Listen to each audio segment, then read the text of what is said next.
Togo, présidentielle 2020. Le régime fort amuse la France.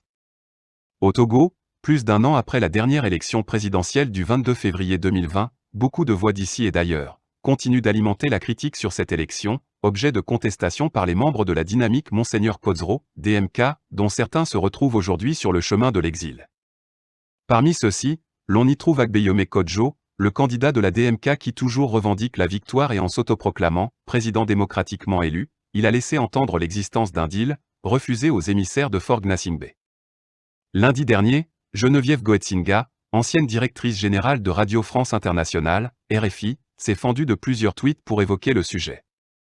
Bien avant elle, 3 députés de l'Assemblée nationale française sont restés vent debout contre le régime togolais depuis la présidentielle 2020. Pour nous, la page de l'élection présidentielle est tournée et tout le monde a compris que cette page est tournée au Togo. Il peut y avoir des gens qui ne sont pas contents, mais il faut se soumettre. C'est en ces termes que s'est exprimé en octobre 2020, le Premier ministre togolais, Victoire Toméga-Dogbé pour ce qui est de sa première sortie médiatique avec une interview accordée à Radio France Internationale, RFI. Mais, c'est sans compter avec la détermination des membres de la DMK qui ne cessent de se donner de la voix, contestant les résultats officiels de la présidentielle du 22 février, et pour cause. Agbeyome Kodjo qui s'est proclamé président démocratiquement élu du Togo, soutient avoir été volé par le régime de Faure Esozima Gnassingbé qui lui aurait envoyé un émissaire pour un marché de gré à gré contre un poste de Premier ministre avec plein pouvoir et d'importantes sommes d'argent.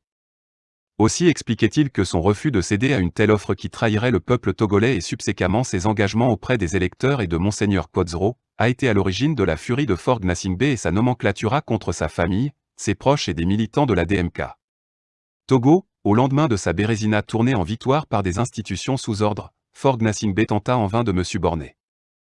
Il recourt à la violence et me fit un faux procès avec interdiction formelle de ne plus réclamer la victoire de la DMK à la veille de son faux serment, a tweeté Dr Agbeyome Messan Kodjo, ce lundi, 13 décembre 2021.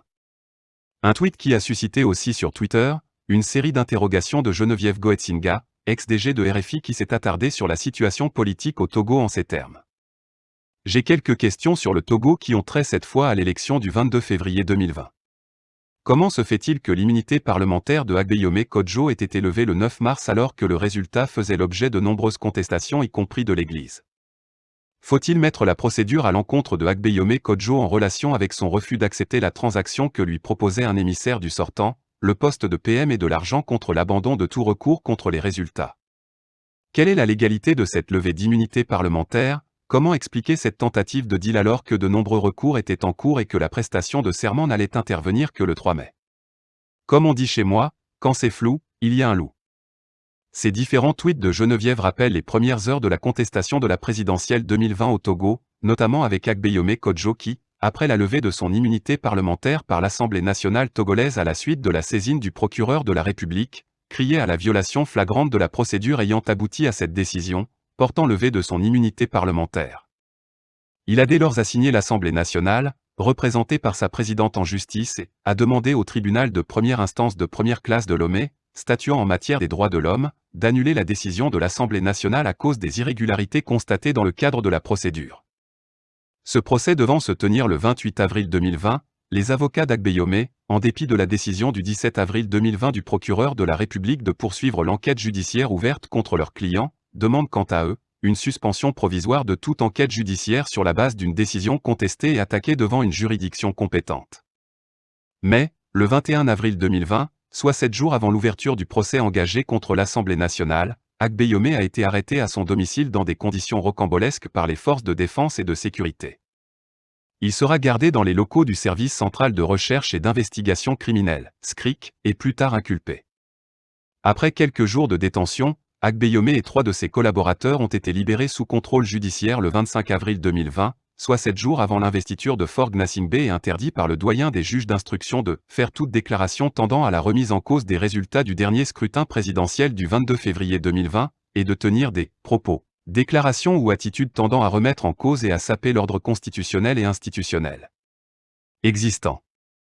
Cette décision du doyen des juges d'instruction a provoqué la sortie médiatique de François Bokor, juriste, ancien ministre togolais de l'Intérieur et ancien officier de la gendarmerie. L'interdiction de faire toute déclaration tendant à la remise en cause des résultats du dernier scrutin présidentiel du 22 février 2020 confirme le fait que le contentieux pour lequel Faure Gnassingbé a saisi la justice est électoral et non criminel.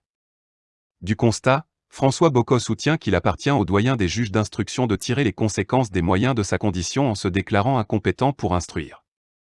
Il peut ainsi renvoyer les deux parties à un dialogue pour la vérité des urnes afin de solder le contentieux électoral issu de l'élection présidentielle du 22 février 2020, a-t-il ajouté avant de conclure, museler au préalable son principal challenger avant de prêter serment cache un loup. Le dernier mot de sa réflexion appelle le dernier tweet de Geneviève Goetzinga, « Quand c'est flou, il y a un loup ». Outre les railleries de Geneviève Goetzinga, Sébastien Nadeau, le député français des Hauts-de-Garonne avait longtemps et continue de dénoncer l'escroquerie politique au Togo et l'hérésie diplomatique française dans la crise politique togolaise. Il avait ouvertement demandé au président Macron un « démenti officiel » de la « lettre de félicitations » à Faure Gnassingbé, estimant qu'une telle lettre n'a jamais existé malgré les propos du chef de la diplomatie française, Jean-Yves Le Drian qui tentait de le rassurer. Sébastien Nadeau a toujours refusé de croire à la victoire de Faure Gnassingbé, assurant que c'est Agbeyome Messan Kodjo qui est le grand gagnant de la présidentielle togolaise en février 2020. Candidat de la France insoumise à la prochaine élection présidentielle française, Jean-Luc Mélenchon, député à l'Assemblée nationale, avait aussi en 2020 soutenu Agbeyome Kodjo déclarant qu'il a de solides arguments dans sa contestation des résultats officiels. L'opposant arrivé, officiellement, en seconde position lors du scrutin, Agbeyome Kodjo a été un temps emprisonné et n'a de cesse de contester les résultats, avec de solides arguments, a-t-il fait noter après avoir dépeint le Togo de Faure Gnassingbé de dictature. Le Togo est la plus vieille dictature d'Afrique de l'Ouest. Faure Gnassingbé a succédé à son père Gnassingbé Yadema en 2005 au prix d'un changement constitutionnel et d'une impitoyable répression qui a fait au moins 800 morts selon les organisations de défense des droits humains. En 2017, une tentative de révolution citoyenne a été durement matée. Les dernières élections présidentielles de février 2020 ont fait l'objet de fraudes manifestes, dit-il en protestant vigoureusement contre la livraison de 3 hélicoptères Gazelle SA-341 au Togo entre 2019 et 2020. Information qu'il dit détenir de la presse. Le troisième député français du Haut-Rhin qui a porté un camouflet au régime togolais est Bruno Fuchs, vice-président de l'Assemblée parlementaire de la francophonie. C'est lui qui a remis le prix du leadership panafricain pour l'alternance et la démocratie, GIFA d'or 2021, gagné par Agbeyome Kodjo à Paris. À cette occasion, il a longuement parlé du « combat pour la justice » de Agbeyome Kodjo. Au-delà de ces personnalités françaises, Herman G. Cohen, l'ancien sous-secrétaire d'État américain avait aussi laissé entendre que « le vrai vainqueur de l'élection présidentielle, 2020, note de la rédaction, est Agbeyome Kodjo avec 67% des suffrages », ajoutant que « la commission électorale devrait faire un recomptage honnête sous observation internationale pour permettre une confiance du peuple togolais en les résultats ». Sur le territoire national, la plupart des partis politiques et des organisations de la société civile ont reconnu dès le lendemain du scrutin, le triomphe de la DMK. Tout se doute sur la victoire de Faure Gnassingbé à la dernière élection présidentielle du 22 février 2020 rappelle une fois encore la petite phrase de Geneviève Goetzinga, ex-DG RFI, « Quand c'est flou, il y a un loup ». Sylvestre Bény.